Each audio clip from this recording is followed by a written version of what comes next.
Good afternoon, everyone. Welcome to this afternoon's session of the New Jersey Legislative Disability Caucus. We are assembling now, and I think we've got a few more people coming in, but I would like to welcome you. My name is Mercedes Witowski. I'm the Executive Director at the New Jersey Council on Developmental Disabilities. Today's caucus session is focused on addressing safe and inclusive education for students with disabilities. As you hopefully can see, closed captioning and sign language interpreters are available for today's session, and this session is being recorded. You will be able to view this session along with all previous Disability Caucus sessions that were recorded on the webpage for the New Jersey Legislative Disability Caucus. If I can ask one of our conference supporters to put that link in the chat for everyone, because on that page, you'll also be able to locate the 35 legislators who are Disability Caucus members. You will be able to locate a list and the description of the nearly 50 supporting organizations, with that the newest organization since our last meeting being the New Jersey Speech, Language, and Hearing Association. You also can sign up for emails, and there's an email address for you to submit any comments or questions on topics that are important to you, including any feedback or information around today's topic. I'm hoping that our panelists can remain on mute if you're not speaking. That really does help our recording. And just remember that attendees are in listen-only mode, but we welcome your participation by giving us feedback through that email address.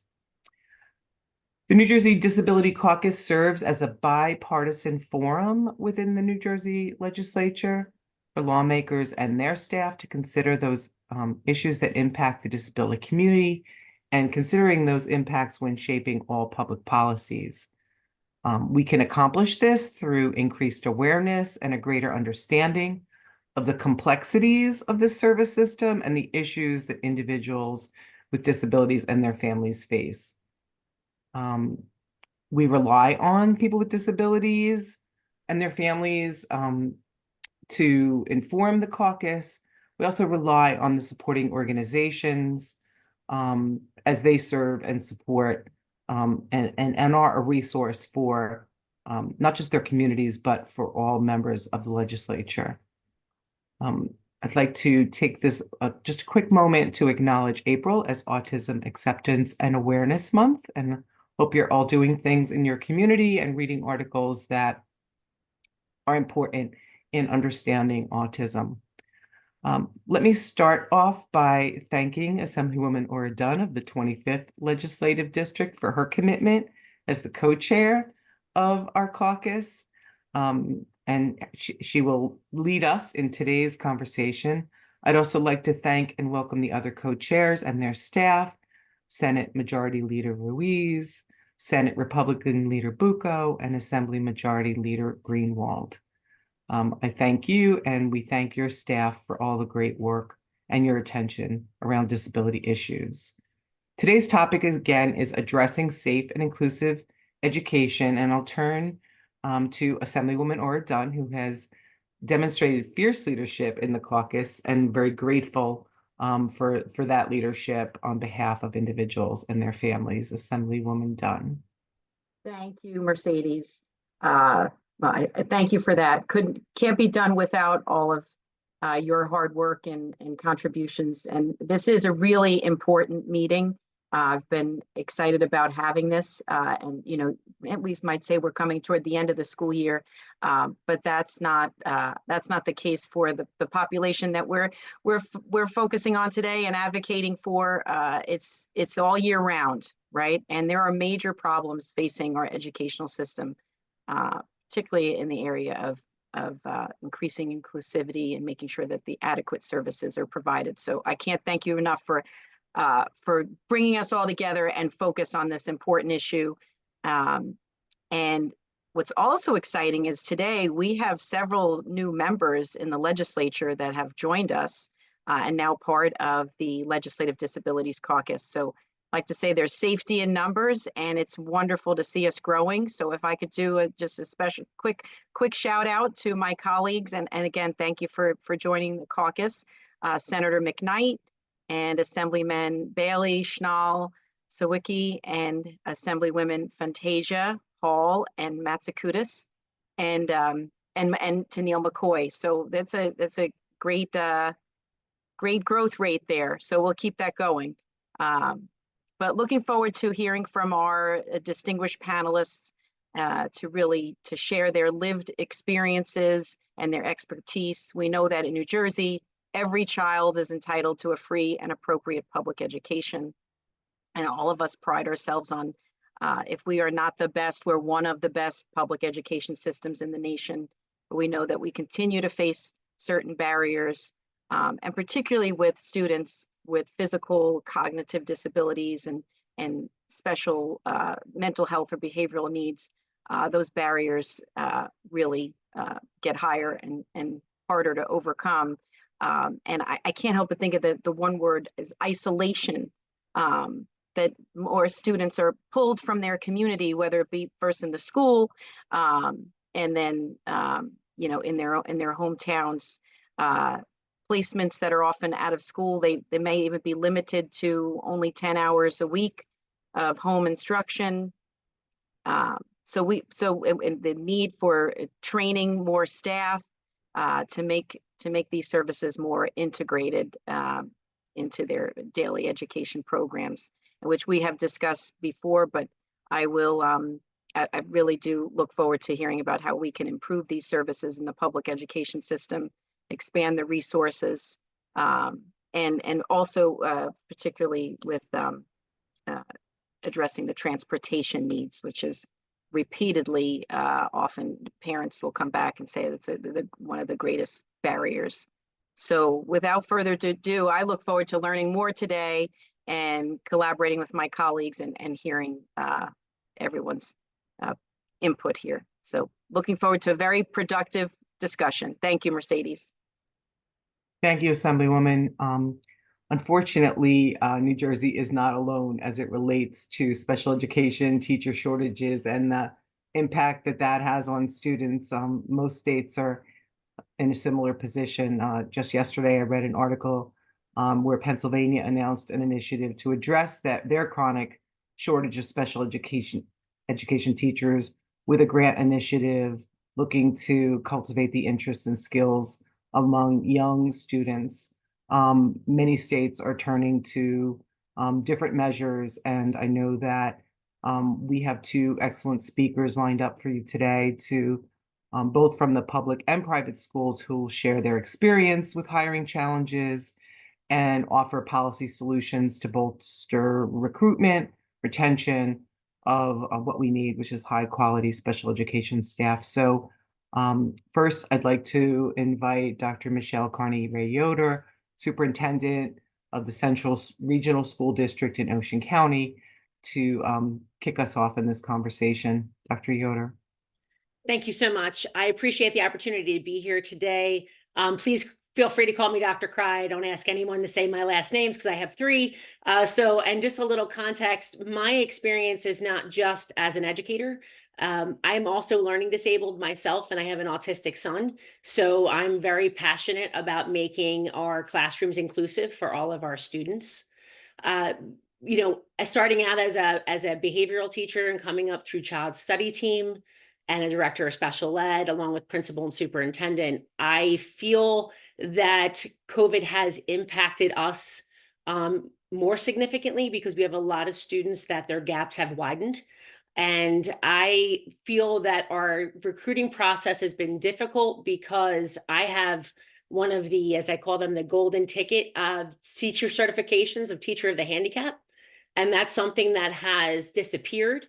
And it has made it difficult for us to really find teachers that are passionate about helping our special needs students. And I feel very strongly that we need to look at The certification process. Perfect example is right now in my new district where I've been for 4 months, we have a program that we're trying to staff for students that are behaviorally challenged.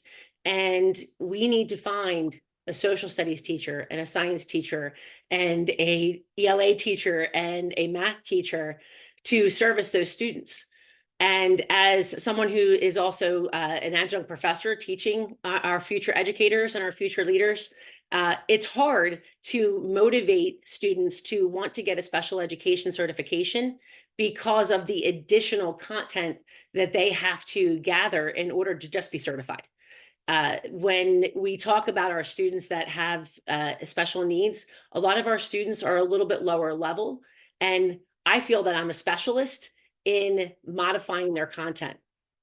I had a colleague say to me, well, you're not a content specialist in all areas. And I said, I am a specialist in making sure that my students' needs are met. And that is super important to me because we have content specialists in all of our classrooms.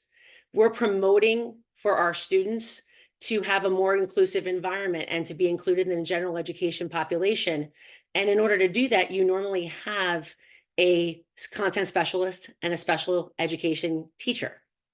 Some of the things we see, because content specialists are very they hold on very tightly to their content, and sometimes special education teachers wind up being a glorified paraprofessional in the classroom, and that's not what we're supposed to be. We're supposed to be a team teacher and helping our students and meeting all of our students' needs.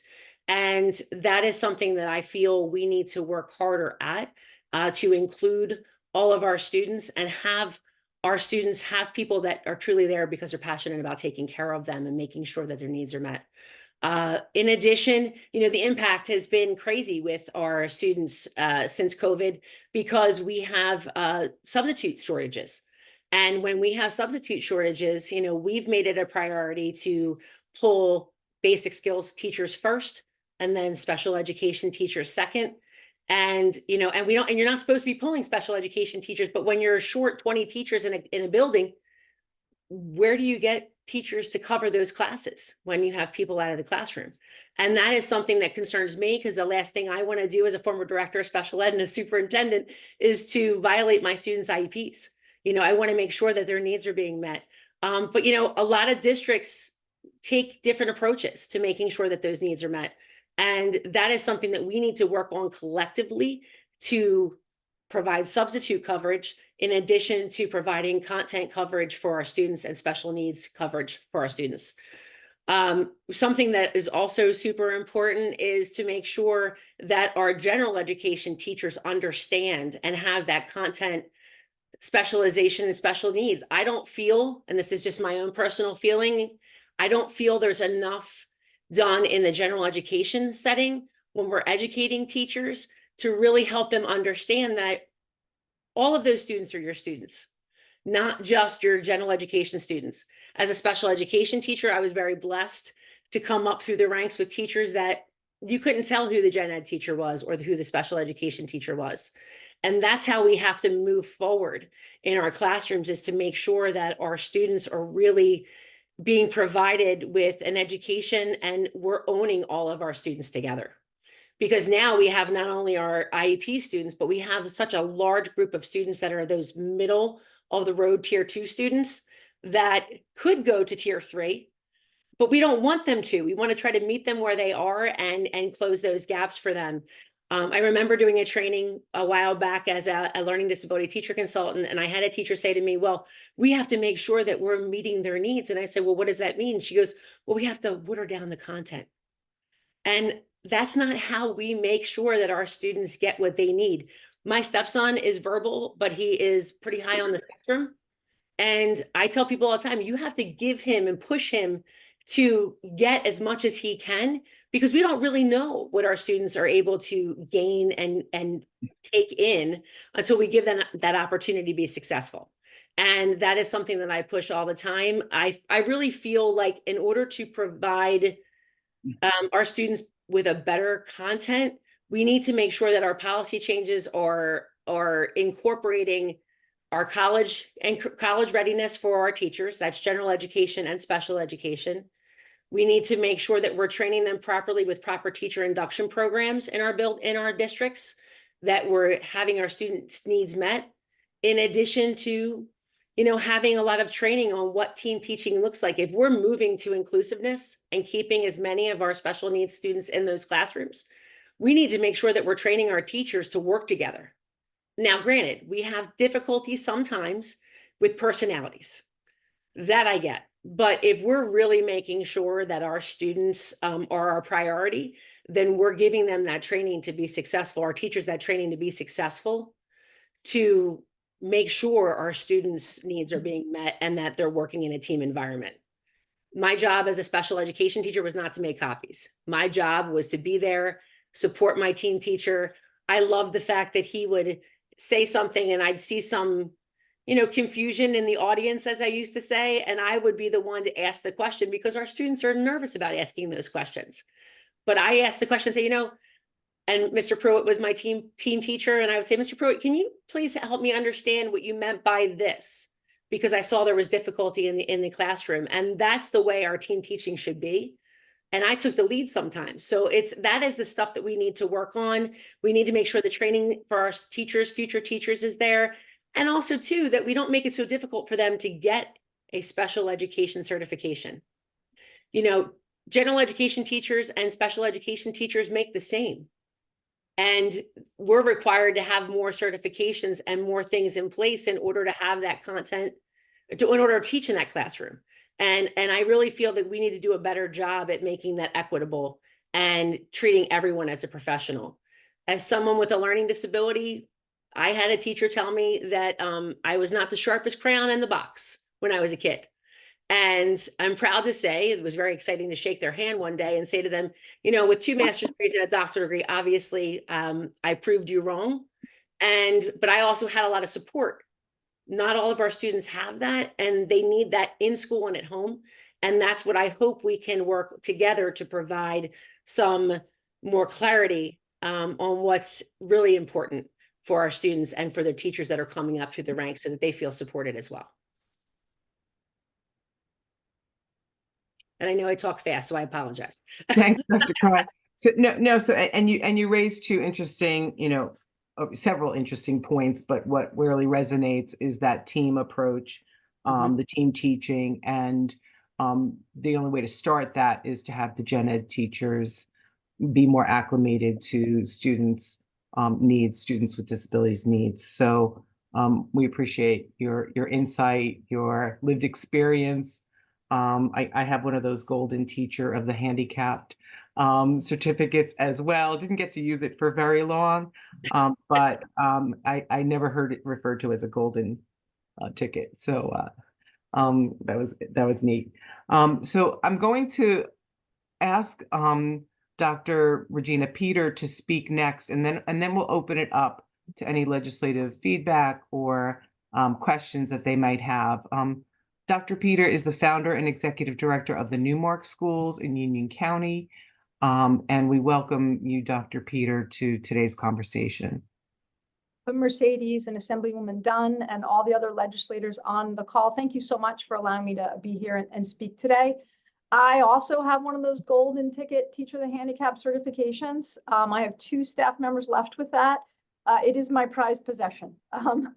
So Newmark, we founded Newmark in 2001, and what we are considered an out-of-district placement.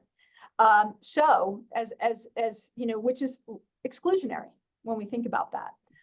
We are proponents, myself along with the other 170 state-approved private schools for children with disabilities, of inclusion. But we also know that a certain number of students, the model may not work for them. And so that's where we come in. We are we serve the students with the most challenging of needs. So as Dr. Cry talked about, is really trying to develop models to keep kids in district where their needs are getting met. So when those students do come out, the challenges are great. I would tell you in the last 5 years, and I've been working in education for 35 years, and 30 of them have been in private, and the last 23 at Newmark. I would tell you in the last 5 years, the mental health issues coming out of districts and coming out of different environments is greater than I've ever seen.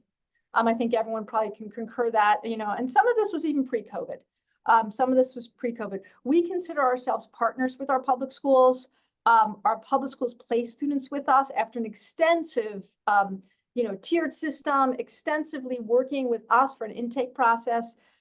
Tuition is paid for by the public schools. We're heavily regulated, we're monitored, and we look to return students back to district as well as often as we can. And like the public schools, all our staff have to be appropriately certified in all the areas. Newmark is a school that deals with children with behavioral and mental health issues. So what Dr. Cry was talking about, we have to have teachers certified in all those academic subjects areas, and it gets pretty intense at that high school level. And how are we going to offer physics and all these different courses for them so that we can meet their academic needs so they can go on to college, and socially and emotionally make sure that they are resilient enough to handle what the world has for them. Hiring and retaining employees is certainly quite challenging. It keeps me awake at night, and not much keeps me awake at night. Oh.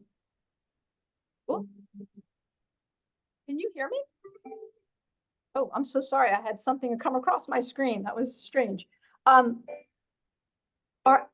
applicant pool is very limited. I think where we struggle is the applicant pool is very limited. So where 7 or 8 years ago, I might receive 15 resumes for someone that's an elementary special ed certified person for a classroom teaching role. If I get 3 now, I'm lucky. And not all of them will be properly certified.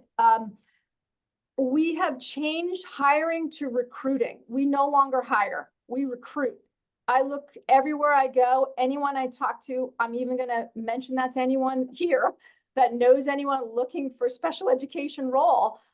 We really recruit. Our best fans of recruitment are our current staff members. So we have fundraised to be able to offer our staff members referral bonuses if we interview someone they know and we hire them and keep them for 3 months. It's something we instituted several years ago. Our staff did that naturally, but I think that just gave them an opportunity to really go through their social and family circle, because that's really what we do. We don't, putting something on NJ School Jobs does not get us what we need. So we really look to do that. I think the areas that we find most difficult to hire for is those, not so much the K-6 dual certification, but it's anyone from middle school to high school. Science and math is incredibly difficult. I think that, is around the state. A reading specialist with science of reading training and background is almost impossible to find. And we have adopted that model for the last 4 years. And I'm going to talk a little bit more about that. Classroom assistants across the board, honestly, are nowhere to be found anymore. Our school, our students do not need one-on-one assistance like many of my counterparts in private schools do, or many public schools do. That specialized function it's just hard to find them. I don't know where they've gone, or they've just taken other jobs. And the turnover in that type of role is pretty significant. And when you're dealing with students with special needs, the consistency is paramount. If we've added something to our program, it must be maintained, because the inconsistency will cause stress and struggle for our students. We really look to home grow our staff, and I'm sure Dr. Cry does the same. You really look to develop who you have here, encourage them to go on. We've done that with our Science of Reading model. We hired consultants, they're part-time retired public school educators with tremendous knowledge in this really, brain-based model of really teaching kids to read. And it's been transformative for our school.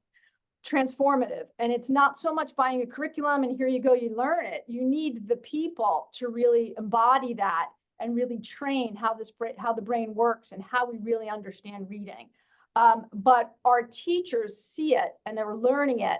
But the fear always is, what if one of those teachers decides to take all they've learned at Newmark or at any other private school and move into the public school sector? For potentially better pay, potentially better benefits. Those are all the things, those are the risks that you take when you really are trying to home grow. So we always make sure that our environments are ones that people want to work with in long term. We all have a tremendous responsibility to educate our kids. And, you know, I believe, and I'm sure Dr. Cry, you probably do too, that the best and the brightest should be working with the kids with the most need.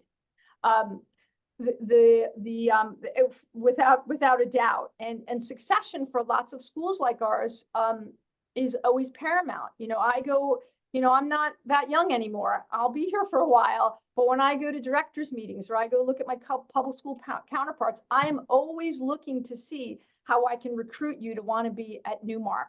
I almost wish I was, it's like, I don't know if anyone follows college sports with the NCAA portal and an NIL, which is name, image, and likeness. I almost wish I had that set up so I can go through the portal and try and recruit you here. So those are the things we do. And just to speak to out of district, we also provide teacher training to public school districts. And we started this many, many years ago. And we were asked, well, if you do that, don't you think that then they won't send kids out to you? And I said, if they didn't send kids out and I had to close, then that is an awesome thing, right? That means all kids are getting educated in their public environment closest to home. That would be amazing. But we also knew that kids would have certainly some more significant needs that the public school environment may not be right for. And then on a selfish note, we looked at, Dr. Cry, you had that experience that maybe, just maybe, if they have to come to us, they don't come out as damaged and traumatized by some of the things that have been said to them or what's occurred for them. And that's really it, you know, because we get to really see that. We see kids reliving what happened in second grade when they're in 6th and 7th grade. And we really want to move them past that experience and to develop some resiliency around that. You know, ASSA, the organization we belong to, had a task force review of staff shortages last year. And I certainly can reshare that with this committee, although our director may have already done that. The certification issue, if we could allow special educators to just take a praxis and then let's say it's in history, and then be able to teach that subject as opposed to having to take the other 30 additional credits in that subject area, because they'll already have one content area cert, whether it's K6, whether it's a subject area, their special ed cert. But if they could teach, that would give us a lot more flexibility. Allowing private schools to hire APSSDs to hire potentially content area that are not special education certified, to use our judgment to say, wow, we're going to be able to train them on how to work with our students, but I need the content. And then have far more reciprocity with the other states. So I have the CER folks that have to still do more work than the CEAS, but they're not a CE. And that gets just a little cumbersome and time consuming. The other few things to recommend is really working with, and this is a large ask, and this is a big stakeholder, lots of people involved, is really looking at our college programs. We partner with Seton Hall, with Kane, with TCNJ. We have student teachers. We have occupational therapists. We have speech therapists interning here. Part of our, you know, we believe it's part of our responsibility. It also helps us to recruit and to hopefully they really love it here and want to work here when they're graduating. But to really look at those programs, because what occurred in education 5 years ago and what we need is very different than what we need now. Just in terms of teaching kids to read, we had 10 new students come in at that 1st through 3rd grade level. Every single one of them had a reading disability. And the majority of them had IQ scores over 110. And so we've had to do major targeted work to have those students be where they need to be. And then socially, emotionally, we can help them. So potentially we can get them back in district in 5th and 6th grade. I mean, that is really the goal. So anything that certainly can help a public environment. I mean, I think we have a little bit of a nuance to privates because the intensity of our students' needs, but to help us really help our staff and support them and really work with colleges and universities. And I'm a TCNJ graduate, New Jersey City University master's and Seton Hall doctorate. So I'm Jersey through and through. So, and I'm involved in all those schools, but to really look at what are our needs and how can we prepare student teachers to come out to really be ready for parental issues, behavioral issues, not just the pedagogy of teaching. There's so much more to it. Then that's probably half of it.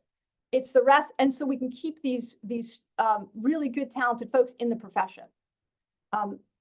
So I think I'm good. I could probably go on for another 20 minutes, but I will stop it there. And any support or help you could give us, or anything else that anyone needs to know, we are certainly available to talk further.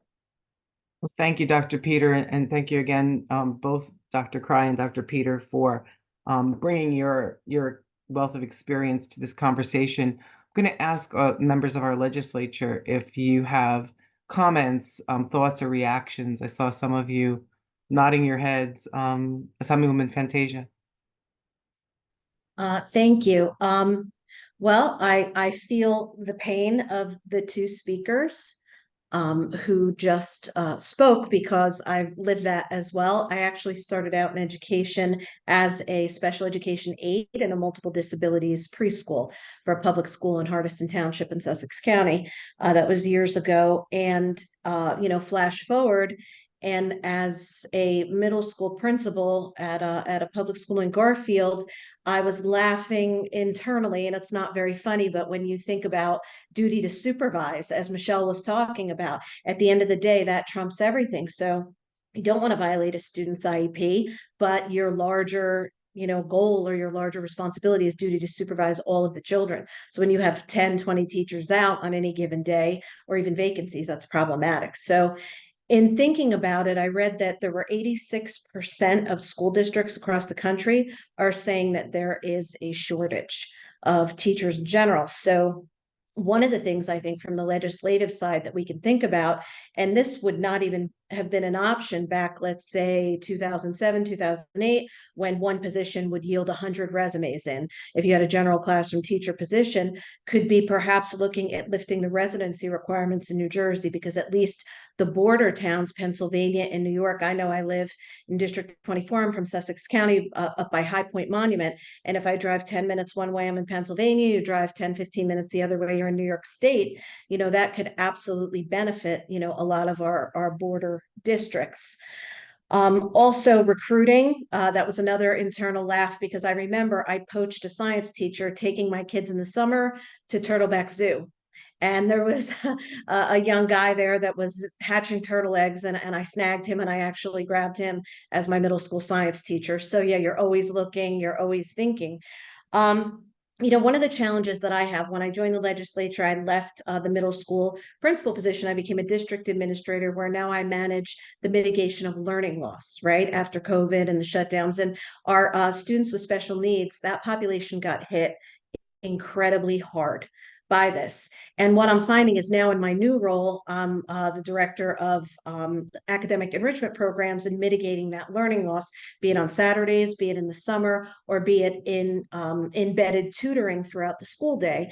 And we partnered our schools. We have 10 schools that actually partnered with NJTC, who have been absolutely wonderful. They have a hard time, though, sometimes retaining their staff too, right? When you talked about continuity, you were absolutely speaking my language. But what I noticed was we could not service, NJTC cannot service special needs students under the guidelines of when tutoring, high dose tutoring is being done in the classroom, because it would be in conflict with the student's IEP.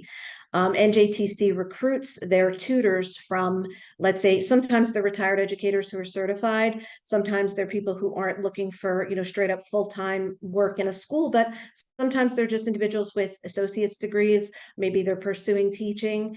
And, it's somewhat problematic, because we have this resource that's pulling our kids across the finish line, but because it's in violation of the IEP. So my wheels started turning about, is there a way, legislatively or via, I don't know, regulations being relaxed, to even be able to pilot something. I know IEPs, once you add it in, it's in. So districts now are struggling with funding, and they don't even know if they're going to be able to retain a service like New Jersey Tutoring Corps moving forward. So they're very remiss to put a service like that into a child's IEP, because if you put it in a child's IEP, it's there for good, and the school district is bound to meet that need of that student as per the IEP.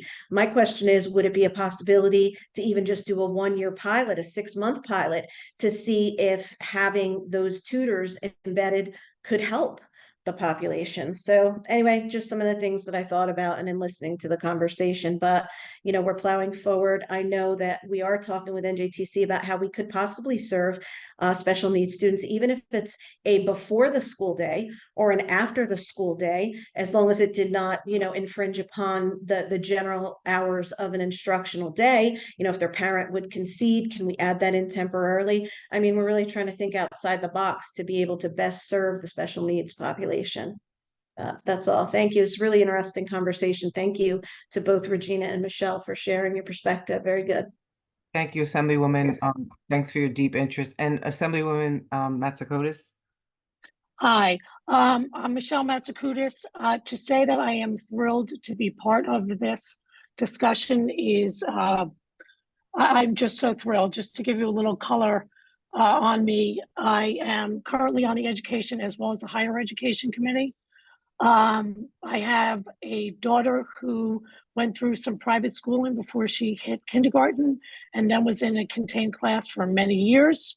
It was through the hard work of many beloved, I feel like crying right now, sorry, many beloved teachers who worked tirelessly with my daughter and who helped me raise the bar for her. And, by the time she hit high school, her one goal was to take an AP class, and she did. And she actually went away to Elon for college and graduated with a 3.1 or 3.2. I can't remember anymore. But I mean, like, this was, and I don't say this because it's in a braggadocious way, but it's just when I saw where she started and where she came, it's because of all of the things that you have all done. So I have seen and felt the pain that you are all currently going through, and have had a insight into some of these worlds. So I have been and will always be very, very passionate. And some of the things that Assemblywoman Fantasia pointed out, residency requirements, reciprocity, teachers coming into the state, things like that, recruitment. We need to do more credits for teachers because, you guys, again, I always call teachers gifts from God because I could never do what you do. But I guess I want to just say that I'm grateful. I always am trying to figure out how to move forward with the disabled community, because I think a lot of times what can happen is these kids can get lost and they don't need to. And like I said, my daughter is a perfect example. She got invited back I live in New Providence, right in Union County, by the way. And she got invited back to speak to a group of special needs parents and to talk to them about how, if you can work with the school, work with the teachers, have these goals, attain them, you can actually really go far. And like I said, you guys need all the help, and it is definitely a partnership, and it's something that parents just can't do alone. So I will just end with thank you from the bottom of my heart, and I'm thrilled to be here. So thank you. Thank you, Assemblywoman. So we do have another segment of our agenda today, and this conversation is exactly what we hope to do here at the caucus, is to raise concerns, raise issues, and then take it to the next level. But I don't want to move on to our transportation conversation until I invite Senator McKnight, who has her hand up. But if we could just remember that we do have another panel set up to speak. Thank you, Senator. Yes, hi, thank you so much. This is my first time on this committee, and I've been listening, and I appreciate everyone, all your advocacy and what you do. Here in my district, we have A. Harry Moore School, which works with special needs, and I'm a stunt supporter of theirs, and I see the work that they do as well as the parents. And listening to all of your stories, I just want to say thank you, and whatever I can do from a legislative standpoint, as well as a friend standpoint, you have my support, and I see my colleagues are on as well. So you have our support. So I just want to say thank you, and I will continue to listen to the great work of everyone who's on here today. So thank you so much. Thank you, Senator. Assemblyman Bailey. Very quickly, I'll thank you. I'm probably at the opposite end of the earth than Assemblywoman Fantasia at the moment. I'm down in Salem County, so I thought I better pull over or I may lose contact. Anyway, real quick, my entire 30-year career, and some would say my life, because I'm second generation, has been in this field. So I'm a part of an organization called Ranch Hope.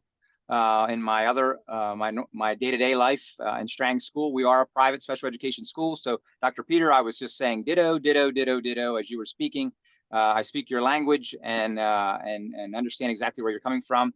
I love the idea of the praxis, because hiring, we always say we can either hire them at the very beginning when they can't find a job, or we're getting them on the back end when they're retiring and they want to join us because they want to continue to make a difference in kids' lives. And so we'll get them on that end as well. But can't say enough just so appreciative of this field and everybody that's doing their part. Just honored to be a part of the conversation and to be cognizant of time. I'm going to be quiet, but I have so much more to say and think about. But thank you all for what you're doing. Thank you, Assemblyman Bailey. And the conversations will continue between our legislative sessions. We get this hour together, and we appreciate all that you are sharing and are passionate about from both our panel and our legislators. So I'm going to move quickly so that I can allow our next two speakers to have the floor. But we talk about the school day, and when you think about the school day, you think about the building where students are educated, but that school day really begins the moment a child enters that vehicle that transports them to school, and ends when they arrive home safely. And unfortunately, this year, we became aware of tragedies that took place for our special education students because they did not remain safe on that drive to or from school. So in this segment, I'm going to, I had a little bit more to say, but I'm going to defer to our two speakers, Paul Aronson and Annabelle Rossi. I think Paul's going to start the conversation on school transportation and school safety in those vehicles. Great, Paul. thank you, Mercedes, and thank you, Assemblywoman Dunn, and all the legislators that are here, and the staff, and everyone who's involved. Thank you for having this conversation, and thanks so much for including us. And I want to pick up on the point you just made, Mercedes. I'm particularly grateful that you're having this conversation in the context of a larger sort of special education conversation, because I think too often what happens is there's a disconnect, if you will, and student transportation is more like an afterthought to the special education experience, where in fact it's an extension of the overall education experience. And I think if we can sort of change the mindset, I think we're going to be in a better place. Since I took this role, since I've been in this position about 6 years, we've periodically have worked with different parents on different school transportation issues. The need for better communication between families and school bus drivers and aides, the need for cameras in school buses, and the need for more accountability at the local level for the experience that the students and their families have. As you pointed out, our focus in our office, as well as for many of you, the focus on student transportation was heightened greatly last year because I think within a span of about 12 months, there were at least 3 unspeakable tragedies, at least that I'm aware of, that included our students. And so we made this a priority. In fact, our 2023 annual report, which should be out hopefully in a matter of weeks, highlights this as one of 6 issues that urgently needs attention.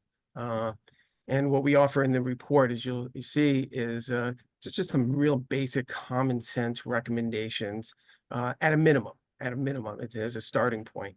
But, not surprisingly, the change that needs to happen here is going to be driven not just by many of us, on this call and in other offices, but by parents. And as we know, those of us who work in the disability community know that the real meaningful change is often driven by the individuals and the families that are involved. And I've had the great opportunity to work with one such family, the Rossi family, on not only on this issue. Actually, we met going back to 2019 when Annabelle Rossi, who's here with me today, invited me to their home to meet her husband and her kid Victoria and Matthew on a different set of issues. We were reconnected, unfortunately, last year following Matthew's tragedy. As some of you know, from some of the press reports, Matthew died last year after becoming unresponsive on his ride home from school. And since then, I've been working very closely with Annabella and her whole family to bring about some meaningful changes. And we've had the opportunity to not only have multiple meetings and exchanges ourselves, but we've had the opportunity to sit down with the leadership of the new Department of Education Office of Bus Safety, School Bus Safety. We've had a couple meetings, one in person and one virtual. We've met with Senator Bucco. I've had a follow-up conversation with Senator Corrado. And I'm just, again, grateful not only that we're all focused on this issue, but I'm grateful to Annabella and her family for really driving this conversation in a really important way. And so I'm just going to turn over the floor to Annabella to share some of her experiences as a mother, some of her thoughts and recommendations for us going forward. Annabella? Thanks, Paul. Thank you, Chairs Bucco and Dunn and everyone here for this opportunity to speak to you today. And thank you, Paul, for inviting me to speak on this very important topic. I'm here to share my experiences and my perspective as a mother of 2 special needs students who've received school transportation services for 19 years. There's nothing scarier to a special needs parent than entrusting the life of your child to others. And of many considerations and transitions that are required for special needs students, none is more challenging than that of the transportation process. We go through great lengths to create each student's IEP. We meet at least once a year with the district child study team to discuss in detail the many aspects of our children's needs, but how they are actually delivered to access their education and related services, like Paul mentioned, I feel is an afterthought. The last IEP of my son's life was 56 pages long. It discussed his vast needs in most areas, but here's what it stated regarding his transportation. Accommodate wheelchair/assistive technology. 4 words, nothing more. For students like Matthew attending an out-of-district placement, transportation is essentially outsourced to a company who's the lowest bidder. This is the current policy. Said differently, our most vulnerable students' lives, many of which are nonverbal, have medical risks, physical limitations, and/or a significant intellectual disability, they're entrusted to strangers. Once a transportation request is submitted, Special Services Administration is essentially hands-off. It becomes an administrative task at the business office, a mere financial expense, and the safety component is lost. These contractors, they don't meet your child and don't understand their needs. If you want to know who's tasked with determining whether their employees are competent, trained, and understand your child's needs, it's us parents. It's a system of blind trust, essentially, with a litany of loopholes and inherent risks. There are many examples. Some of them include vehicles that aren't appropriate to accommodate students' wheelchairs and equipment, aides that are not familiar with wheelchair tie-downs and restraint systems, tie-downs and/or restraint systems that are not present or incomplete in the vehicle upon arrival, drivers and aides that cannot appropriately communicate in English, drivers who get lost, in some cases for hours. Driver and aide assignments are routinely changed without any notice to parents. Verbal and physical abuse of students, students left behind on vehicles. Accidents due to neglect of drivers, including driving while intoxicated and inappropriate use of electronics. And worst of all, the neglect of students resulting in death, including my son's, as well as 2 other beautiful children in less than an 8-month period.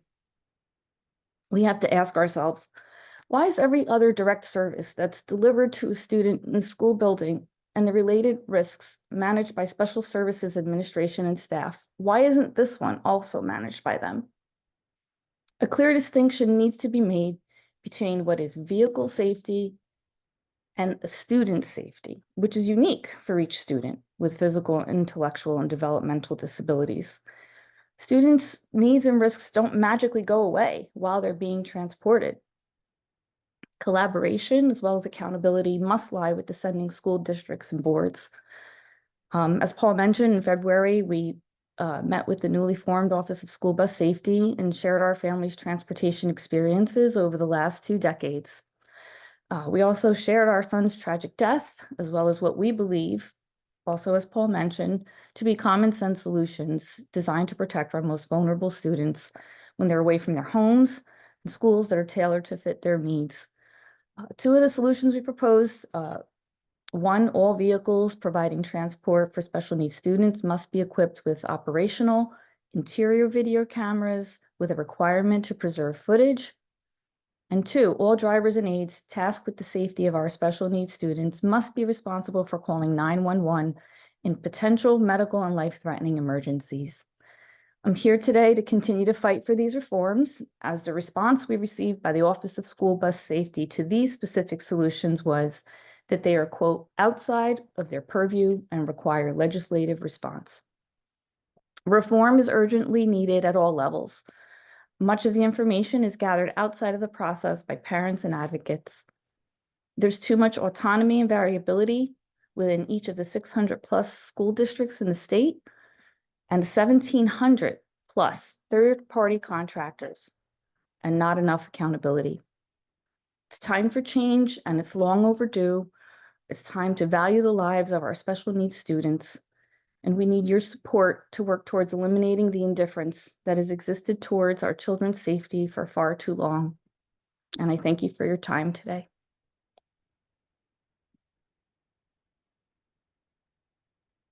Thank you so much, Annabella. And really, you've just the strength and courage and determination you have is just it's wonderful, and it's grateful, and it's the reason that real meaningful change is going to happen. I'm convinced of it. And you know, again, Mercedes, we appreciate this opportunity. I don't know if anyone has any questions, but you know, our office stands ready to work with Annabella, work with any of you in any way we can to bring about these real just basic common sense changes that need to take place. Mercedes, if I may, Senator Bucco. Please. Yes. Annabella, you and your family are extremely strong. The story that you told and the incident that occurred was tragic and did not have to happen. If the right protocols would have been in place, if the rules and regulations would have been there, we would not be having this conversation today.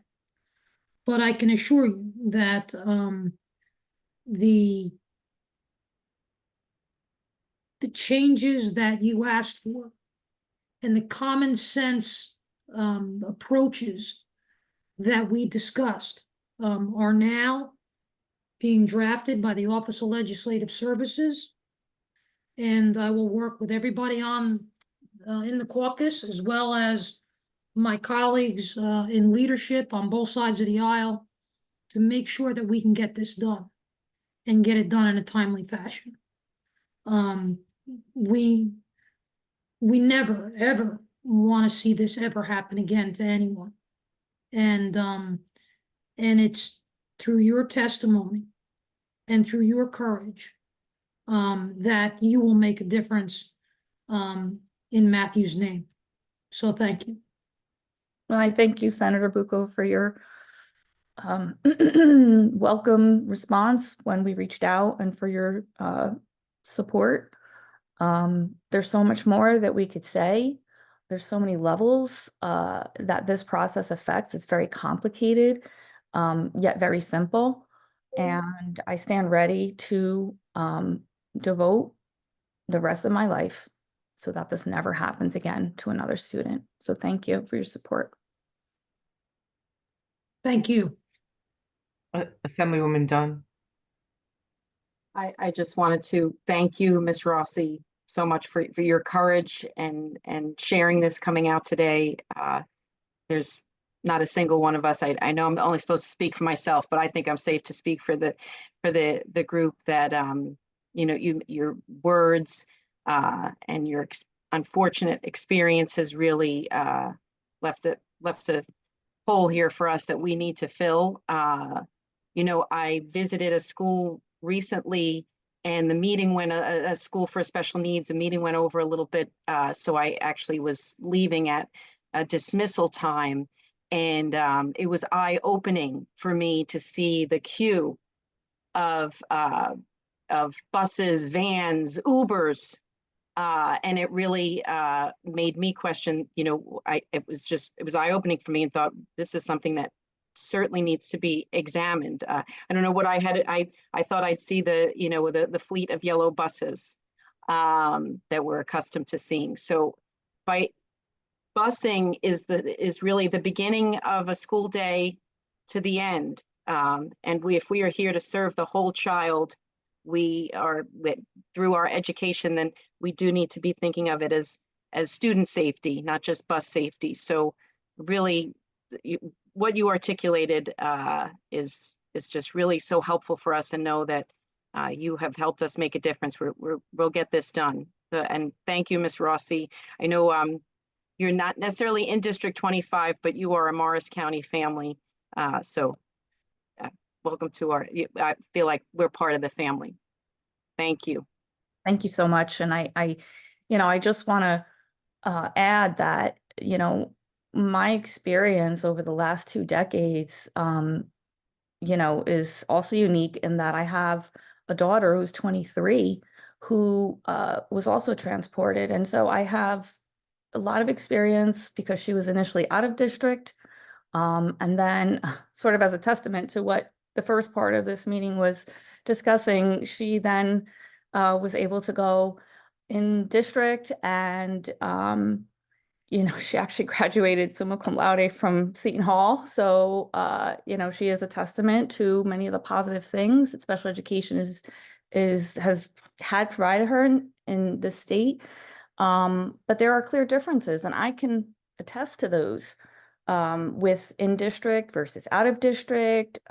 It's really astounding and variable. And and as I've mentioned to some of the people that we've met with, I don't have to do this. My daughter is no longer being transported, and my son is no longer with us, but in his memory and in his honor, I'm being called to do this. And so I just I thank everyone for listening, and I look forward to being a part of big changes. Thank you, Annabella and Paul. Senator Bucco, thank you for sharing that there are changes coming. We know that Annabella has been brave to join us today, and she's doing this in her dedication to her son and all children across our state. And it takes heroes, it takes champions of this work. Our legislative caucus is such, hero and champions of this work. We do, at the Council on Developmental Disabilities, we also met with the Office of School Bus Safety, their new director. We have 3 listening sessions coming up starting next week. There are many things, many communication aspects to transportation that we need to have conversations about, and we need to get right. Our students, our loved ones deserve this conversation. So thank you for all of our panelists today. I'm going to turn back to Assemblywoman Dunn to close out our session. Oh, but before I do, I'm sorry. Our next session, if you would stay tuned, July 23rd, Senator Bucco will chair that session from noon to 1 p.m. And I believe we're looking at accessing healthcare services as our topic. So now to you, Assemblywoman Dunn. Thank you. Thank you for that announcement. That was going to be one of my questions. You do excellent work, Mercedes. We have a minute to spare, so we're right on time. And this was really such a beneficial conversation. Look forward to continuing the work. And again, thank you to all the newest members and all the stakeholders that have made this possible today, and all of your just tireless advocacy. And we've think about what we've done. We've accomplished a lot in the last 4 years. So looking forward to the continued work. And thank you again. Have a great rest of your day, everyone. Thank you.